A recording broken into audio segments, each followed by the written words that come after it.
사랑하는 형제자매 여러분, 그리고 진리를 탐구하는 모든 분들께 하나님의 평강이 함께하시기를 기도합니다.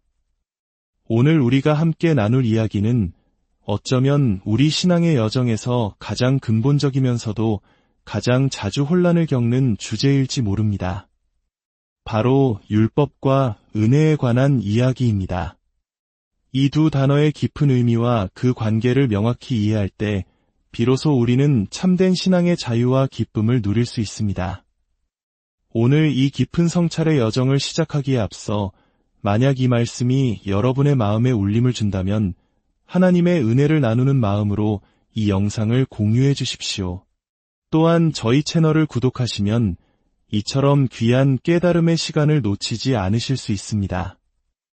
이 말씀을 듣는 모든 분들의 삶에 하나님의 크신 축복이 임하시기를 소망합니다. 많은 그리스도인들이 신앙생활 속에서 끊임없는 영적 싸움과 좌절을 경험합니다. 무언가를 지키려고 애쓰지만 번번이 넘어지고 죄책감에 시달리며 하나님과의 관계가 멀게만 느껴질 때가 많습니다. 그 근본적인 원인 중 하나가 바로 율법과 은혜의 차이를 제대로 이해하지 못하고 이 둘을 뒤섞어 버리는 데 있습니다. 이 주제는 신약 성경의 핵심적인 가르침입니다. 사도 바울이 갈라디아 교회에 보낸 편지, 즉 갈라디아서는 총 6장으로 이루어져 있는데 율법이라는 단어가 무려 28번이나 등장합니다. 갈라디아서 전체가 바로 이 율법과 은혜의 관계를 바로잡기 위해 쓰였다고 해도 과언이 아닙니다. 이 외에도 신약의 수많은 서신서들이 이 중요한 주제를 다루고 있습니다. 이는 결코 가볍게 넘길 수 없는 우리 믿음의 근간을 이루는 문제입니다. 그렇다면 먼저 율법과 은혜가 무엇인지 명확히 정의하는 것부터 시작해 보겠습니다. 우리가 여기서 말하는 율법이란 사회 질서를 유지하기 위한 국가의 법이나 민법을 의미하는 것이 아닙니다. 물론 그리스도인으로서 우리는 이 땅의 법을 존중하고 순종해야 할 의무가 있습니다. 여기서 다루고자 하는 율법은 하나님 앞에서 위로움을 얻기 위한 수단으로서의 종교적 법규를 의미합니다. 즉, 이것을 행하고 저것을 지킴으로써 내가 하나님께 인정받는 위로운 사람이 되겠다는 시도와 관련된 모든 규칙을 말합니다. 사도 바울은 로마서 10장 4절에서 이 율법의 역할에 대해 아주 심오하고 강력한 선언을 합니다. 그리스도께서는 모든 믿는 자에게 의를 이루어 주시려고 율법의 마침이 되셨습니다. 성경 말씀의 이 놀라운 정확성에 감탄하지 않을 수 없습니다. 이 말씀은 예수 그리스도를 믿는 순간 우리에게 의로움을 얻기 위한 수단으로서의 율법은 그 효력을 다했다는 뜻입니다. 율법이 하나님의 말씀의 일부로서 혹은 이스라엘의 역사를 담은 기록으로서 폐지되었다는 의미가 아닙니다. 오직 우리의 행위를 통해 구원을 이루려는 모든 시도가 그리스도 안에서 종결되었음을 선포하는 것입니다. 이 진리는 유대인이든 이방인이든 그 어떤 사람에게도 예외 없이 적용됩니다. 당신이 예수 그리스도께 구원을 위한 믿음을 두는 바로 그 순간 율법의 시대는 끝나고 은혜의 시대가 시작되는 것입니다. 어떤 분들은 이렇게 생각할지도 모릅니다. 나는 유대인이 아니니 모세의 율법은 나와 상관없는 이야기가 아닌가. 하지만 사도 바울은 로마서 2장에서 모세의 율법을 직접 받지 않은 이방인들에게도 그들 마음속에 율법의 행위가 기록되어 있다고 말합니다. 우리는 이것을 양심이라고 부릅니다. 우리 각자의 마음속에는 보이지 않는 법정이 있습니다. 어떤 행동을 했을 때 한쪽에서는 그건 잘못된 일이야라며 고소하고 다른 한쪽에서는 어쩔 수 없었어라며 변명합니다. 그리고 우리의 양심이 그 재판관의 자리에 앉아 판결을 내립니다. 이것이 바로 우리 내면에서 율법이 작동하는 방식입니다. 한국 사람들은 특히 체면과 도덕적 규범을 중시하는 문화 속에서 살아왔기에 이러한 내면의 목소리와 죄책감의 무게가 얼마나 무거운지 잘 알고 있을 것입니다. 더 나아가 기독교 역사 안에서도 우리는 수많은 새로운 율법들을 발견합니다. 이는 모세의 율법은 아니지만 특정 교단이나 공동체 안에서 유로움을 얻기 위한 필수 조건처럼 여겨지는 규칙들입니다. 예를 들어 과거 가톨릭 교회에서는 금요일에 고기를 먹지 않는 것, 주일 미사에 빠지지 않는 것을 매우 중요한 의무로 여겼습니다. 또 어떤 성결교회나 오순절 계통의 교회에서는 술이나 담배를 금하는 것, 영화관에 가지 않는 것, 여성들이 화장을 하거나 장신구를 착용하는 것을 큰 죄로 여기기도 했습니다. 물론 이러한 규칙들은 경건한 삶을 살고자 하는 선한 동기에서 비롯되었을 수 있습니다.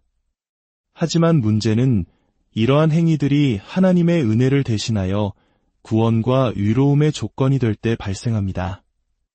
마치 그 규칙을 지키지 않으면 구원을 잃을 것처럼 두려워하고 그것을 지키는 자신을 보며 의롭다고 여기는 순간 우리는 은혜의 길에서 벗어나 다시 율법의 길로 들어서게 되는 것입니다.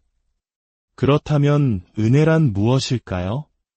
은혜는 하나님께서 값없이 주시는 선물이며 우리의 어떠한 공로나 자격 없이 오직 믿음으로 받는 것입니다. 은혜에 대한 두 가지 중요한 사실이 있습니다. 첫째, 우리는 결코 은혜를 벌거나 받을 자격을 갖출 수 없습니다. 우리가 무언가를 해서 얻어낼 수 있다면 그것은 더 이상 은혜가 아니라 삭시요, 보상입니다. 둘째, 은혜는 오직 믿음이라는 통로를 통해 받습니다. 에베소서 2장 8절은 이렇게 말씀합니다. 너희는 그 은혜에 의하여 믿음으로 말미암아 구원을 받았으니 이것은 너희에게서 난 것이 아니요 하나님의 선물이라. 우리는 종종 이렇게 생각하려는 유혹을 받습니다. 그래, 구원은 은혜로 받았지만 그래도 그 은혜를 받아들인 나의 믿음은 대단하지 않은가? 그러나 성경은 그 믿음조차도 하나님이 주신 선물이라고 말합니다. 은혜 앞에서는 우리의 어떠한 자랑도 설 자리가 없습니다. 이것이 바로 인간이 은혜를 받아들이기 가장 힘들어하는 이유입니다. 우리는 어떻게든 나의 작은 노력이라도 보태고 싶어 하기 때문입니다. 이제 가장 중요한 핵심으로 들어가겠습니다. 인류 역사와 성경 전체를 통틀어 하나님 앞에서 의로움을 얻는 길은 오직 두 가지뿐입니다. 하나는 율법과 행위의 길이요, 다른 하나는 은혜와 믿음의 길입니다. 그리고 이 두 길은 서로를 철저히 배제합니다. 결코 섞일 수 없습니다. 요한복음 1장 17절은 선언합니다. 율법은 모세를 통하여 주어진 것이요 은혜와 진리는 예수 그리스도를 통하여 온 것이라. 율법과 은혜는 그 출처부터가 다릅니다. 로마서 6장 14절은 그리스도인들에게 이렇게 말합니다.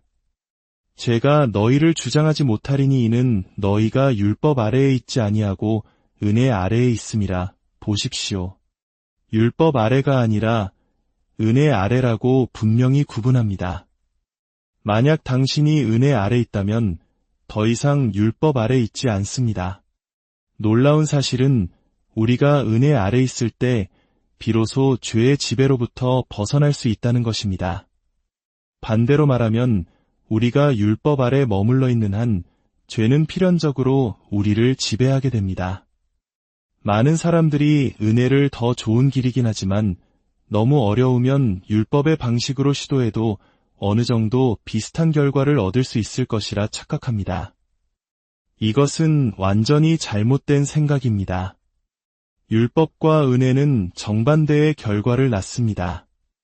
율법은 내가 이것을 행해야 산다고 말합니다. 우리의 행위를 요구합니다.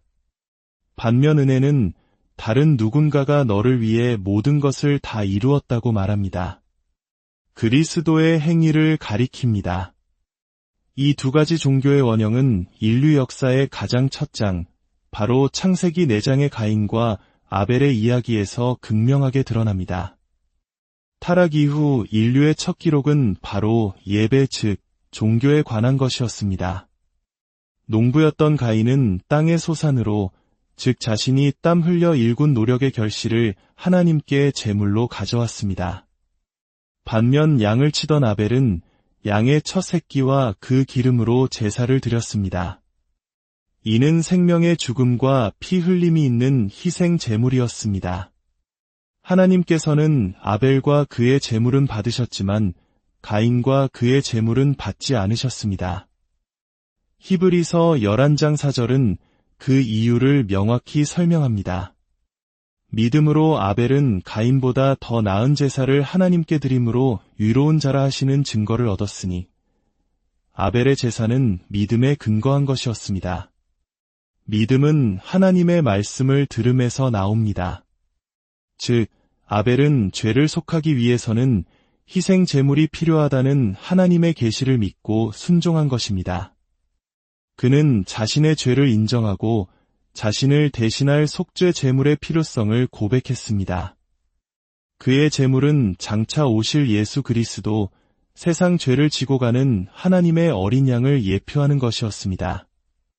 이것이 바로 은혜와 믿음의 종교입니다.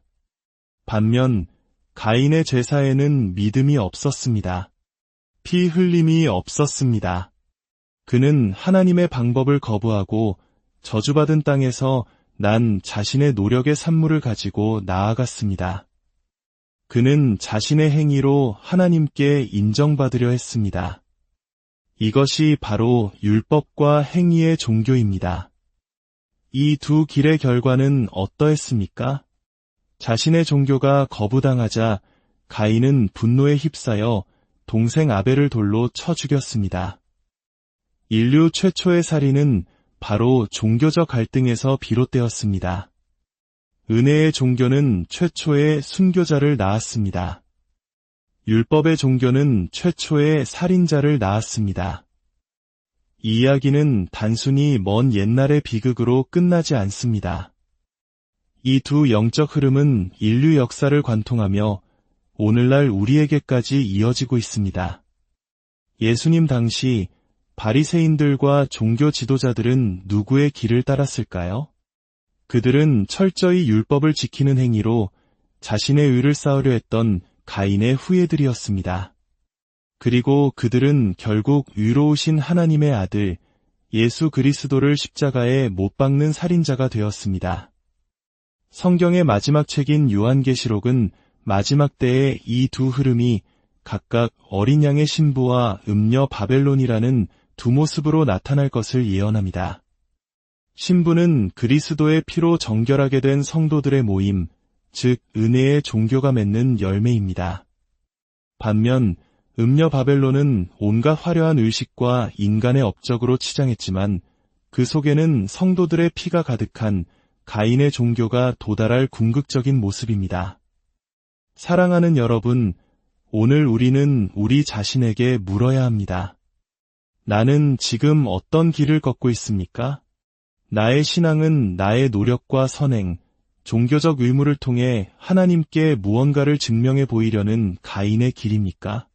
아니면 나의 어떠함과 상관없이 십자가에서 모든 것을 이루신 예수 그리스도의 공로만을 의지하며 값없이 주시는 은혜를 누리는 아벨의 길입니까?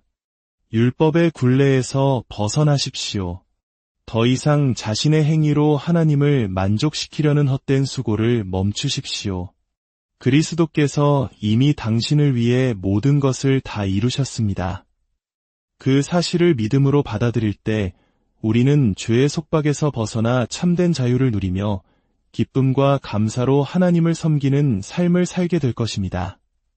그것이 바로 하나님께서 우리에게 주시길 원하시는 풍성한 삶입니다. 주님, 오늘 우리 마음의 눈을 열어주시어 율법의 무거운 짐과 은혜의 가벼운 멍에를 분별하게 하여 주시옵소서. 더 이상 우리의 노력으로 의를 이루려 애쓰는 어리석음에서 벗어나 오직 예수 그리스도의 십자가 공로만을 붙잡는 믿음을 허락하여 주시옵소서. 그리하여 참된 자유와 평안 속에서 주님을 사랑하고 이웃을 섬기는 복된 삶을 살게 하여 주시옵소서. 예수 그리스도의 이름으로 기도합니다. 아멘. 여러분의 삶에 하나님의 크신 은혜와 평강이 늘 함께 하시기를